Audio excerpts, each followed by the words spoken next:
Bueno, y para analizar qué es lo que está pasando ahora en la frontera entre México y Estados Unidos, estamos con Alberto Rojas, director del Observatorio de Asuntos Internacionales de la Universidad Finisterra. Muy buenas noches, Alberto. Hola, buenas noches. Bueno, partamos por contextualizar dónde ocurre este conflicto, ¿cierto? Y todas estas imágenes que hemos visto.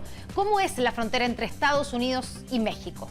Bueno, en esta gráfica se puede apreciar claramente la extensión de 3.145 kilómetros de costa a costa, que es una frontera que tiene bastantes diferencias, básicamente porque hay aproximadamente 900 kilómetros que están construidos básicamente con vallas, alambradas, muros de baja altura. Sin embargo, Solo para hacer la idea, los 3.145 kilómetros son equivalentes, para hacernos la idea, comparando con Chile, a la distancia que hay entre Arica y Ancud en la isla de Chiloé. Exactamente. Ya, tú decías que no es una frontera continua, ¿cierto? No es que haya un muro, como lo prometió Donald Trump, sino que hay una zona que tiene, la que está con rojo, donde tiene barreras de tipo alambre, de diferente murallas. tipo, es bastante heterogénea, son aproximadamente 900 kilómetros. Y lo que Trump ha propuesto desde la llegada a la Casa Blanca es la construcción de este famoso muro de aproximadamente 1.600 kilómetros y que es un muro que tendría en promedio 9 metros de altura, lo cual lo haría bastante difícil de escalar y saltar por parte de los inmigrantes indocumentados. Claro, y que básicamente tendría que completarse todo este lado, precisamente, que no tiene actualmente algún tipo de barrera. Ahora veamos cuán transitada es esta frontera entre Estados Unidos y México y cuáles son los puntos más transitados por los inmigrantes. Claro, como ustedes mencionan acá, 350 millones de cruces de personas legales al año. Gente que va por negocios, incluso por temas familiares, en términos legales, ciertamente, en los diferentes puntos autorizados de la frontera. O sea, es la frontera más transitada del mundo. Del mundo, exactamente. Aquí tenemos los puntos, entonces, que son dos puntos los que son más transitados. En la costa del Pacífico, el cruce entre San Isidro y Tijuana. Que claro, que combina el estado de Tijuana con San Diego en California, ¿cierto? Exactamente. Y después el segundo paso es este, El Paso, precisamente. El Paso con el nombre, claro, exactamente, que comunica con Ciudad Juárez. Que separa, claro, Ciudad Juárez en México y El Paso en Estados Unidos. Ahora, Alberto, ¿cómo se explica que hemos llegado a esta crisis? Porque vinimos de la promesa de Donald Trump, promesa de campaña, de construir este muro. Exacto. Y llegamos a esto que es la tolerancia cero a partir de abril y cuando vemos que empiezan la separación de los niños de sus padres. ¿Cómo llegamos a este momento?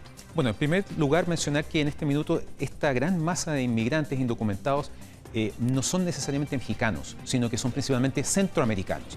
Nicaragua, El Salvador, Guatemala, Honduras. Que pasan por México, pero usan México han hecho un como viaje un corredor de semanas, incluso meses. Absolutamente. Y recordemos que muchos de ellos en condiciones muy precarias, incluso muchos de ellos viajando sobre los techos de los trenes, este conjunto de trenes de carga que cruzan del sur a norte de Estados Unidos, que se conoce como la Bestia. En ese contexto, lo que la presidencia, el gobierno de Donald Trump ha aplicado es una tolerancia cero, como tú bien mencionabas, a partir de abril, que cambia significativamente el estilo que había antes, que era básicamente la detención de los inmigrantes indocumentados y su deportación en el corto plazo. En este minuto, los inmigrantes indocumentados son detenidos y son procesados con miras a someterlos a un juicio. Y en ese proceso, en la medida que son detenidos y sus hijos no los pueden acompañar a una cárcel federal, son separados. Que los números nos muestran lo siguiente. Entre octubre del año pasado y abril de este año, 700 niños fueron separados de sus padres o retenidos en centros de acogida. Exacto. Antes de volver a encontrarse con sus familias. Ahora, ante el alza de la inmigración, ¿cierto? Esto fue el 7 de mayo, Trump anunció esta política de tolerancia cero, donde, como tú dices, toda persona que entra en forma clandestina a Estados Unidos es detenida con cargos criminales. Absolutamente. Ese es el gran problema. Y esto está generando un impacto muy profundo, no solamente porque está desincentivando el cruce por parte de nuevos inmigrantes indocumentados. Que es el objetivo que tenía Donald Trump con su política, probablemente. Y que le va a generar probablemente a México un problema en el corto plazo, porque todos esos inmigrantes que no están cruzando de una u otra manera se van a ir acumulando en territorio mexicano. Y eso también va a generar un tema complejo. Claro. Ahora, para que veamos la comparación, desde el 7 de mayo, cuando empieza, ¿cierto?, esta nueva política, en 5 semanas, 2.400 menores fueron separados en la actualidad, en esas 5 semanas que pasaron, comparado con los 700 anteriormente. Estos niños ¿qué pasa con ellos? Son entregados a la Oficina de Instalación de Refugiados, que tiene niños entre 1 y 18 años. O sea, estamos Así es. hablando de niños, ayer veíamos imágenes de niños de 2 años que son separados de sus padres, incluidos unos 10.000 además que han ingresado al país Completamente sin un solos. adulto.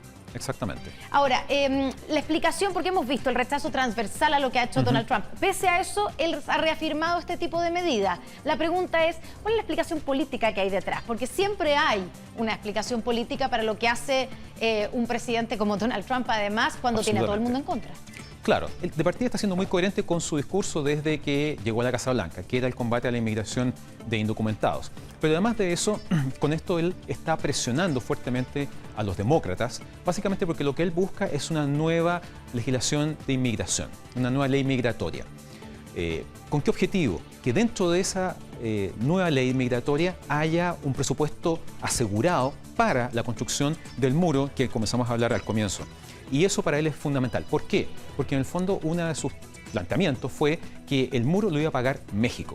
Y tanto el presidente Peña Nieto como probablemente su sucesor, recordemos que este domingo hay elecciones en México, va a negar esto. México no va a pagar por este muro, pero Trump desea cumplir esto porque es una de sus principales promesas de campaña.